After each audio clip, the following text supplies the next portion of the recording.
Primeiro, cumprimentar o ministro Paulo Guedes, dar os parabéns por sua brilhante participação. O senhor sabe que eu sou o seu fã e admiro muito a forma como o senhor conduz a economia brasileira. Aliás, eu brinco com os meus amigos que se o presidente Bolsonaro tivesse adotado na saúde a mesma filosofia que adotou na economia, teria feito um acerto duplo. Mas como ninguém acerta sempre, a gente tem que desculpar. O que eu quero dizer é que ele disse sempre: meu posto de piranga é o Paulo Guedes, eu não entendo nada de economia, é o Paulo Guedes quem define isso. Se tivesse feito a mesma coisa na saúde, até porque não é médico, teria acertado mais uma vez. Mas não é sobre isso, eu estou falando apenas para lhe cumprimentar e não para criticar o presidente. Mas, ministro, a minha pergunta é bem objetiva e bem no campo da economia. O senhor disse que nós chegamos a 89% do PIB na dívida interna. O IFE diz 89,7%, mas isso pouca diferença faz. A previsão para 31/12/2021, também do IFE, é de 92,7%. Um crescimento de 3%, que eu acho muito razoável. Mesmo que eu não confiasse no IFE, eu tenho que acreditar nisso, e quando ele fala numa trajetória de alta nos próximos 10 anos, porque como eu fui relator lá do plano plurianual, o senhor se lembra disso, pelo menos de 2020 até 2023, nós teríamos sempre déficits primários, isso previsto lá em 2019. Então é óbvio que com essa pandemia, com todos esses problemas, claro que tudo isso se agravou. Nós já verificamos na rolagem da dívida por parte do Tesouro que há uma diminuição de prazo, já há uma certa dificuldade. Bom, em função desse quadro crescente da dívida, embora não seja tão feio como queriam fazer crer, embora o IFE possa estar errado em algumas coisas, eu concordo com o senhor, mas nós temos dois pontos que me parece que são de uma importância enorme para o Brasil e que estão passando em branco.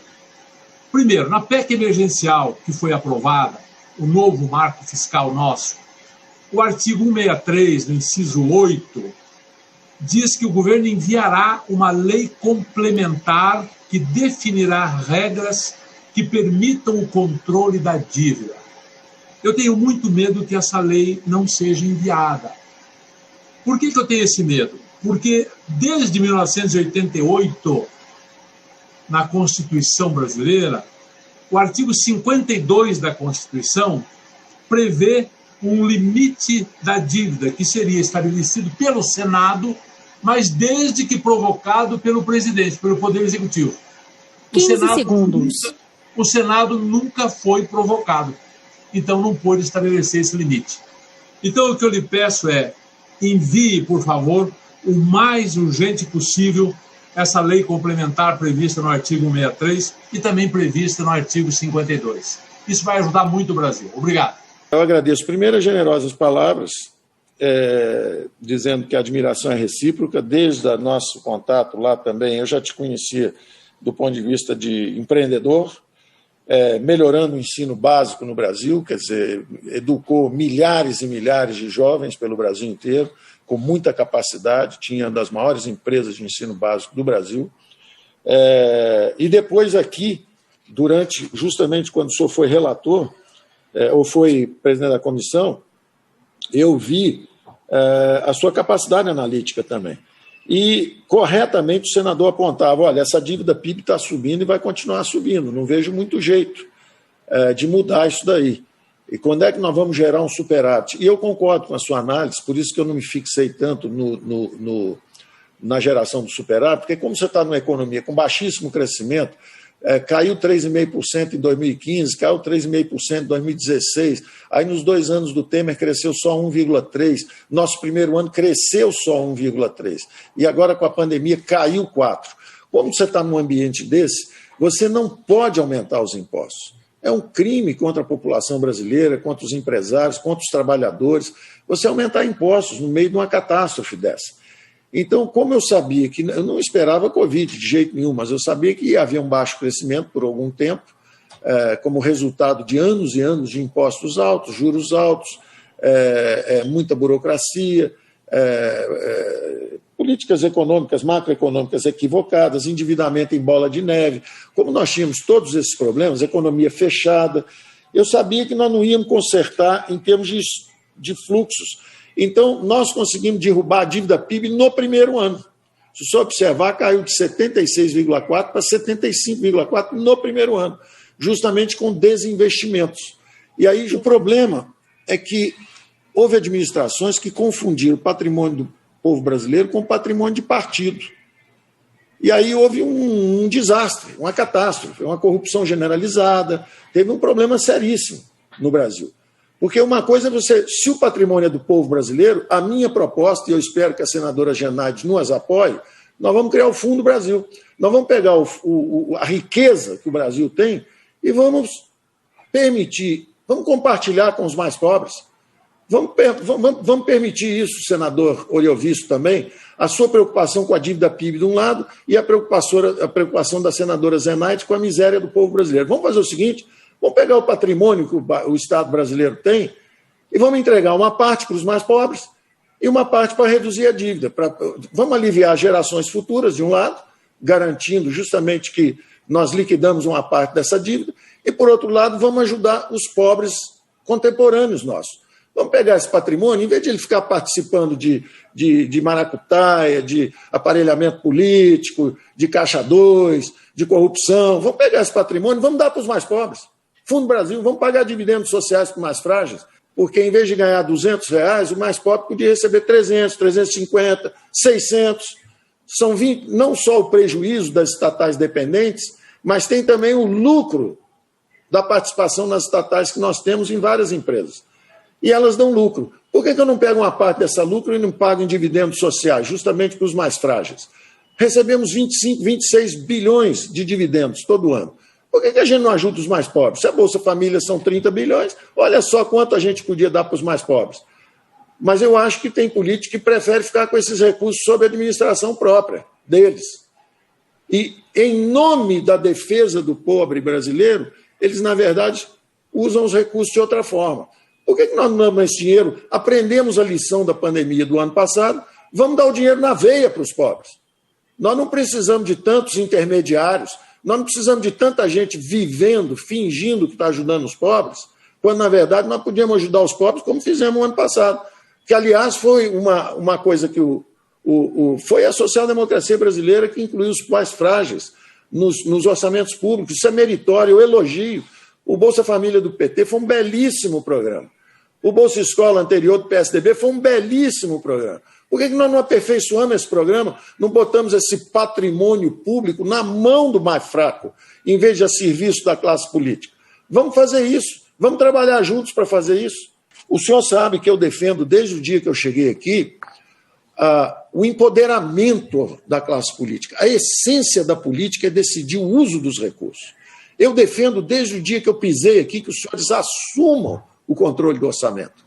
Os senhores decidam para onde vão esses recursos. Esses recursos hoje estão todos carimbados, como eu disse, há usos que estão completamente inadequados, 20 bilhões de empossamento todo ano. Faltou dinheiro para a saúde de um lado e, por outro lado, só podia usar, isso foi uma queixa, até o ministro Sérgio Moro, quando chegou aqui, tinha dinheiro sobrando, tinha 1 bilhão sobrando para fundo penitenciário, o dinheiro só podia ser usado para fazer penitenciário. E do outro lado estava faltando dinheiro, por exemplo, em segurança pública, que ele mesmo queria usar.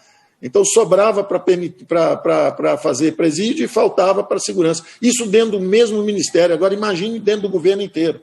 Então eu concordo que é um absurdo se faltar recursos para a saúde ou para a educação, mas estando os recursos todos carimbados, nós vivemos uma realidade cruel, que é como a política ainda não assumiu o comando dos orçamentos, vai tudo subindo, está tudo indexado, vai tudo subindo e comprimindo o governo contra o teto. Então, todos reclamam, os setores reclamam recursos, o próprio governo reclama de recursos, todo mundo reclama. E, na verdade, cada vez tem menor espaço para a política. O espaço discricionário é cada vez menor. Então, nós temos que ter a coragem de assumir o controle dos orçamentos. A população vota no Senado, vota na Câmara, para que os senhores decidam para onde vão os recursos. E hoje os senhores decidem menos de 4% a destinação desses recursos. E também, estendendo a pergunta que ficou do nosso senador Iovisto, também sempre nos ajuda muito, é que nós estamos devendo mesmo essa lei complementar. Vamos mandar essa lei complementar, que é para... A gente pode fazer um trabalho muito importante, que responde também à senadora Zenaide, a todo mundo antes que também falou no auxílio emergencial, que é o seguinte: imagina que nós tenhamos esse Fundo Brasil, nós separemos lá os ativos que dão retorno ou os que vão ser vendidos, colocamos isso nesse Fundo Brasil e podemos fazer o seguinte: o que for mantido sob o Estado, esses dividendos, uma parte disso, eu tenho uma proposta interessante já para nós sentarmos e elaborarmos, mas uma parte disso pode ir justamente para ajudar no Renda Brasil, complementar, para poder permitir um programa mais robusto, um programa social mais robusto. Então, além dessa camada que já tem garantida, a gente, esses dividendos, vendas eventuais de empresas estatais, para que o povo sinta que as estatais são dele. O povo, isso é patrimônio do povo brasileiro, já está na hora de chegar no povo brasileiro direto, sem intermediários. Esse dinheiro tem que chegar para os mais pobres. Então, vamos robustecer os programas sociais com isso. Vamos supor que isso fosse 1/3. Outro 1/3 pode ir para investimentos em infraestrutura, recursos hídricos, etc., para fazer essa retomada do crescimento, como pede o senador Wellington, por exemplo. Vamos trabalhar com a infraestrutura. O outro 1/3 pode ser o nosso compromisso com as gerações futuras. Nós não podemos simplesmente vender ativos sem abater dívida. Nós temos que abater dívida também. Então, né? E cabe até, se em vez de 1/3, se quiser 1/4 para fortalecer ainda mais a federação, podemos dizer, olha, então é 1/4. Botamos aí também renegociação de dívida de estados, porque tem multa, tem juros altos. Esses últimos 20, 30 anos, nós tivemos juros de 2 dígitos. Então, a dívida estadual cresceu brutalmente. Numa renegociação, se fosse com o setor privado, haveria o que nós chamamos de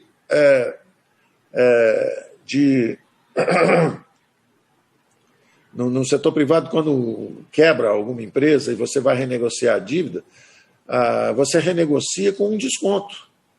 Então, hoje, a dívida está grande, o Estado não consegue pagar, a União acaba dando aval para tudo. Pode ser interessante para a União trocar o aval por um desconto. Em vez de eu ficar dando aval o tempo inteiro e o Estado não se ajusta, o Estado quiser se ajustar, ele negocia uma redução de dívida e a União tira o aval e o Estado passa a ser responsável, então, porque ele já recebeu essa ajuda de renegociação de dívida, né? Então, tudo isso pode ser conversado e pode ser equacionado e na regulamentação daqueles artigos que o senador Iovisto disse, nós então assumimos esse compromisso de toda vez que vender isso, vai para a redução. Porque eu acho que não dá mais para esperar gerar o superávit operacional. Ele vai acontecer. Nós vamos gerar esse superávit primário, já.